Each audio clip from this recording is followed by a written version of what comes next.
Chapter 1. How to Plan and Organize. While you can never be quite sure what the day ahead will hold for you, let alone the weeks, months, and years, you can be prepared for most eventualities. How to connect with people. No man is an island, said the poet John Donne. In PWMS, do well to establish a strong network of reliable friends, family, and familiar medical practitioners. Compile your own support team of friends and or family who you inform of your condition and the various possible eventualities. Have a list of people you can rely on to assist in fetching kids, collecting your medication, buying your groceries, and so on, in case you unexpectedly find that you're unable to. Find out where the closest MS support group meets. Join them and get involved. Most countries have MS societies and other assistance organizations. Your neurologist will probably know of such details and be able to provide you with contact details. Medical professionals are people too, and your relationships with those who have you under their care are very important. Don't be afraid to shop around for a GP, a neurologist, or even a physical, occupational, or massage therapist who you feel comfortable with and with whom you can develop a lasting, trusting, and confident relationship. These professionals should have your well-being in mind. Good relationships with your medical professionals can go a long way towards reassuring both yourself and your family. Have your GP, neurologist, next of kin, and another family member or friend who's already prepared to assist you listed near the phone. Also keep their details with you in your car, wallet, handbag for quick reference should you need to get in touch with them. Remember to bring your health insurance/medical care details with you at all times as well. It is also wise to sign up with a Medical Alert or some similar service. They will furnish you with a bracelet or pendant with your details and their phone number. They have all your medical and personal details on record in case of emergencies. How to implement practical basics. Keep an extra stock of grocery basics, medications, and other necessary items so that in the event that you're incapacitated suddenly, you have your basics on hand. Always have a clean set of pajamas and underwear and a little bag with an extra set of toiletries ready in case you need to suddenly go to the hospital for treatment. If you make use of any assisting devices like crutches, wheelchairs, etc., keep these well maintained and in good order. If you only make use of them occasionally, make sure they aren't packed away where they're not easily accessible. If you use a walking stick, even occasionally, have a number of them and keep them in handy places throughout the house. Check that they too are in good condition with non-slip bases for all terrains. While some PWMS only need assisting devices occasionally, for others, these become something they need in order to be comfortable every day. Make them attractive and make them comfortable. Pad the grips and armrests of crutches. Decorate crutches or walking sticks. Have a correctly sized and attractive cushion in just the right place on your wheelchair to ensure proper back support and comfort. How to organize your household and workstation. Arrange your home and workplace to be user-friendly as possible for your condition.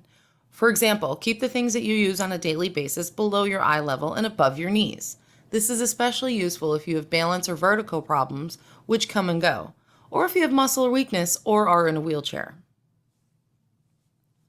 Keep walkways and passages uncluttered.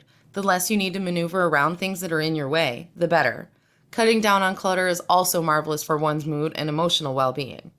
Make sure your colleagues and all the family, especially the children, are aware of this as a household rule and are considerate in this regard.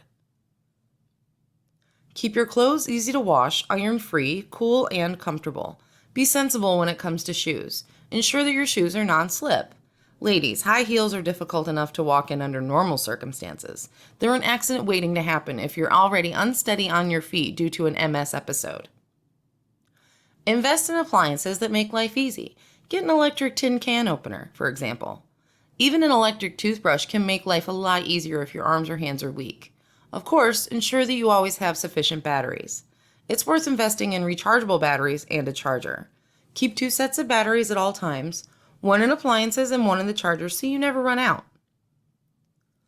Use lightweight utensils, crockery, and cutlery. You may even want to consider buying non-breakable crockery. There are many very stylish ranges on the market. Very many people with MS or PWMS have some degree of sensory distortion, especially in their hands. This makes it difficult to notice when something is too hot, which can result in very painful burns. Always use pot holders, towels, or some other similar aid when handling potentially hot things. Turn your faucet temperature down too so that the hot water is not boiling when it comes out the tap. Test your bath water or shower temperature with your elbow, or ask someone else to do it to ensure that you don't boil when you get in. Install handles and grips in the bathroom and shower, which can help you steady yourself when getting in or out, or assist you in standing and sitting down. If your weakness is pronounced or your balance very shaky, shower rather than bathe, and put a plastic chair in the shower. Have your soaps, shampoos, and other items you may need in the shower easily available to you on shelves nearby. Always have a non-slip bath shower mat so you don't slip with wet feet. Try to arrange at least one work surface in the kitchen to be at level at which you can sit when preparing meals. Investigate various websites and retail outlets that specialize in assisting devices. You'd be surprised at the variety of handy gadgets, from special rubberized grips to open jars to magnifying glasses with lights to special cushions to support your legs in bed or your back in a wheelchair. Ask family and friends to keep an eye out for such useful gadgets too. How to go on travel and vacations. Compile a basic checklist of all you're going to need while you're away beforehand, from your medications to your clothes.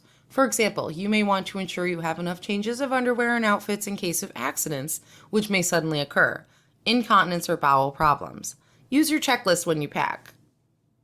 Pack extra medication according to the instructions. Most injections need to be kept refrigerated or cool. In this case, you find you need to stay longer than planned. Pack an easy-to-handle luggage and keep your most pressing requirements on your person. These include your medications, your medical ID, and contact lists. Give yourself enough time to pack and prepare before leaving, as well as at your point of departure. Get to your point of departure early. Cut down on the stress of worrying about whether you'll be late. Call ahead and, if possible, request personnel dedicated to providing help to passengers who may need assistance. Most airlines, bus, and train services offer this. If you use a wheelchair, know the dimensions and sizes of it when set up and when folded as to provide staff with the information to fit it into their packing spaces, on trains, buses, or aircraft. If you can afford this, make use of travel agencies with specialized in vacation plans for people who require extra assistance. If not, plan your vacation trips to include plenty of rest stops, and try not to overtire yourself over very long distances. Make sure you can travel and stay as cool as possible. Heat is a major source of MS discomfort. How to simplify life. Simplify your life as much as you can. Over and above much of the preceding advice, learn to say no. You can do this politely in a non-offensive manner, but you should try not to take on more than you can comfortably handle. Don't sweat the small stuff. It's okay if your house is a little messy. Learn to let go of trying to be too perfect and thereby placing unnecessary stress on yourself. As Dr. Seuss said, the people who mind don't matter and the people who matter don't mind. Don't spend your energy unnecessarily. Have set places you keep everyday things, such as your car keys, your umbrellas, or your slippers. Having to search for something before you go out, for example, is an unnecessary stress. Always keep the TV and other appliance remotes in the same place. Keep the portable phone in a set place after use. Have your reading glasses available in the same handy place in the house so you can find them easily. Learn to make full use of the ease of the internet, banking, and shopping. This simplifies things like paying bills tremendously. Bills can even be set up so they're paid automatically, thereby freeing you up considerably. It also makes driving and negotiating traffic and crowds so much less difficult. Invest in clothes that are easy to put on, with Velcro, snaps, zippers, or clamps. How to recognize triggers. Learn to recognize what the various triggers are that set off a full-blown episode or attack, as well as what tends to make symptoms themselves aggravated or flare up. When you identify triggers, avoid them. If you can't, at least be ready and prepared for how you're going to cope with the fallout. Acute stress, be it emotional or physical, is largely regarded as being a trigger. While science hasn't yet directly correlated this, it is generally accepted as being extremely common in all PWMS. Heat invariably tends to aggravate a lot of symptoms in PWMS.